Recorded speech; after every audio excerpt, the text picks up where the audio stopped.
Hi, Aaron Oberholzer here for the iRT-5 hybrid with machete rail system. Wanted to talk to you guys about basically the four common fundamentals: grip, posture, ball position, and alignment that you guys need to work on with your iRT-5 hybrid. So let's get started. Let's talk about the grip first and foremost. There are many different grips that you can take in the game of golf, and not one grip is better than the other, but I do believe that there is a certain way to grip the club that's going to give you the best performance, the best possible performance, and the most neutral performance, especially for the average amateur. And you don't want it too weak, that's for sure. And a weak grip would look something like that, with your left hand way over to the left-hand side. A strong grip would look something like this. If you watch Dustin Johnson and some of the other really good PGA Tour players on tour right now, they have very strong grips, but these guys also create a massive amount of speed, and they're able to work with that strong grip.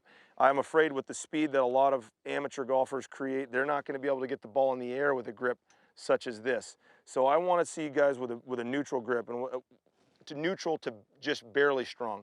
So a neutral grip would be looking, if you look down the center line of the shaft of the grip, I want that left thumb, if you're right-handed, I want that left thumb just to the right of the center line of the grip, okay? So you're showing, if you put it on the ground, you're showing, you can see maybe one, you can definitely see two knuckles, and potentially maybe part of a third knuckle there on your left hand. And then as you take the club, you take your right hand, and I interlock. Now you can overlap if you want to. If you want to overlap, you can take the right pinky and overlap. That's, you know, Varden grip if you want to do it that way. But I like to interlock because I think it's a stronger grip. And that's what I've always done, and it feels strong. Nicholas did it, Tiger did it. There's actually quite a few guys that actually interlock on tour right now, because it does give you a much more, in my opinion, a much more secure feeling to the club. So I interlock by just taking that index finger and putting it right through the ring finger and the little finger of my right hand and locking it in there. And then basically the lifeline in your right palm goes right to the side, right on the side at almost a 45 to your left thumb, okay? Just like that. And that's what, and what you want to do is you want to mimic for the most part, you want to mimic your right hand as the club face. So basically, if I was going to take a ball and I was going to hit a ball, you'd want to be able to hit the ball with your right hand. So you don't want your right hand on the club like this, do you? Because how are you going to hit the ball like that? You can't. And you don't want your right hand on the club like this, because how are you going to deliver the club face properly to the golf club like that? You'd have to do a lot of compensating in your body to deliver the club properly, okay, if your grip was like that. So to have your right palm facing the face, or in line with the face of the club head, or the club face, is what you want, okay? To have a nice neutral grip to where you don't have to do a lot of compensating with your body to deliver the club properly, okay? Next, posture. Posture with a hybrid is going to be very similar. Posture doesn't change much from your driver to your lob wedge. You get a little further from the ball, you get a little closer from the ball, but you don't get further and closer to the club. So let me restate that. You get further and closer to the ball based on the length of the club, but you don't get further and closer to the club.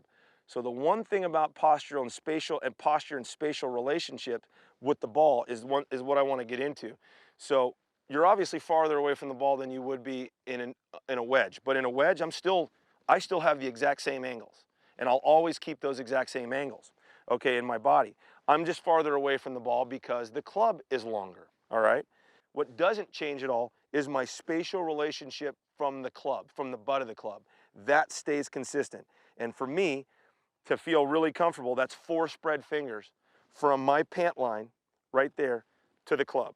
That's a good way to start. Now, if you have problems, or you're older, you don't have strong hamstrings or strong glutes, then by all means move a little closer to the ball, okay? And you can go 3 spread fingers, and this will take a lot of pressure off your hamstrings and a lot of pressure off your glutes, and you're still far enough away to where you can make a normal swing at the golf ball, okay? Now, I think you gives yourself a little bit more room with 4 spread fingers, so you can really deliver the club and you can rotate nice, and you give yourself more space for the club to drop in.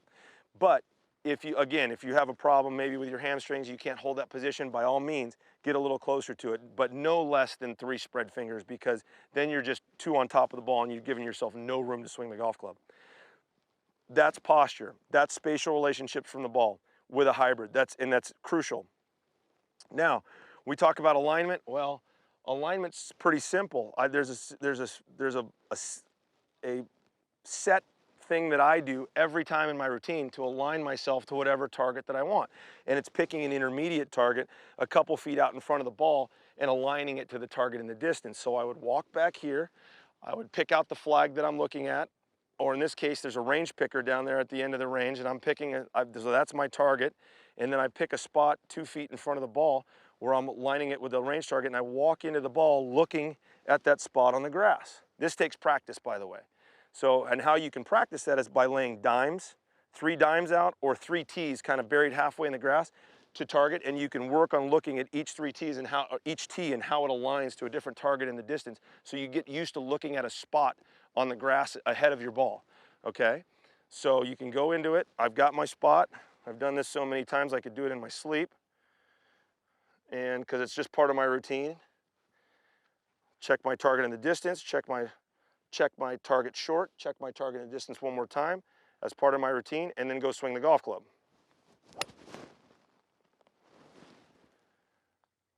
Perfect. So now, okay, now that's alignment. And that works with every club from the driver all the way down through the lob wedge. And that's exactly, in my opinion, how the greatest have done it. Tiger picked an intermediate spot. Nicklaus picked an intermediate spot. Lots of players, lots and lots of players pick intermediate spots because it's too hard to align to a target 250 yards away. It's just, you're not going to be able to do that consistently. So you've got to pick that intermediate target. Okay, now the most important thing that I believe with a hybrid, the most important thing that most people don't get right is ball position. Ball position is the most important fundamental with a hybrid, and here's why. When someone looks at a hybrid, they look at it as a wood, and they're wrong. They need to look at it as an iron. It needs to be struck and swung like an iron, which means if you look at a wood that you need to swing up with a wood, well, first of all, you'd never swing up on a wood except for a driver, and that's only every once in a while with a driver. Otherwise, you're neutral to down on everything in your set, okay? The driver is the only one that you can swing up on because it's the only one you can play off a tee high enough that allows you to swing up on it. Everything else is on the ground or very close to the ground, even a 3-wood. And even if you put a 3-wood on a tee, it's teed so low, you still have to get down on a 3-wood. So if you're trying to swing up on a 3-wood or a hybrid, you're probably catching a lot of balls thin, or what I call fat thin, where you bounce the club into the ground in the back of the heel here, and then it kicks up and it kind of hits your ball thin out there for you. So what I want you to do is I want you to make sure that you put that ball position at least one head back of your left heel. And that is proper position for just about every hybrid in your bag. So I know my wife used to play on the LPGA Tour, and now the longest iron in her bag is a 6-iron. And there's a lot of LPGA players that are like that. And even there's some PGA Tour players like Y.E. Yang. I know Charlie Hoffman, I think his longest iron in his set is a 5-iron now. Guys are going to more and more hybrids out there because they understand the benefits of them, okay? So, but they're playing them right where they play irons. So basically one head back of your left heel, and then from there you can actually get down on the ball and make the ball go up. Remember, it's counterintuitive, this game. You swing down to make the ball go up, and it's no different for a hybrid, okay?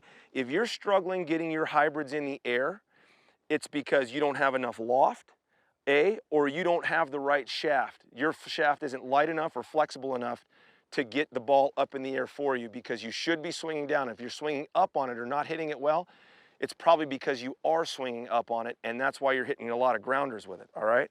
So ball position is a huge factor for hitting hybrids well. Make sure that ball position is further back than you would put a 3-wood or a driver, because it's not a wood, it's an iron. So here it is, one club head back of my left heel, and make a swing just like a hybrid, or just like an iron.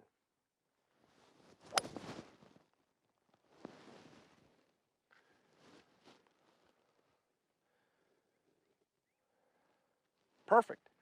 That's exactly how you should approach it. You should look at this club and you should say to yourself, iron, iron, iron. I mean, it's a mantra for you guys. It's an iron, it's an iron, it's an iron, it's an iron, because that's exactly how I want you to play it. Those are the 4 common fundamentals.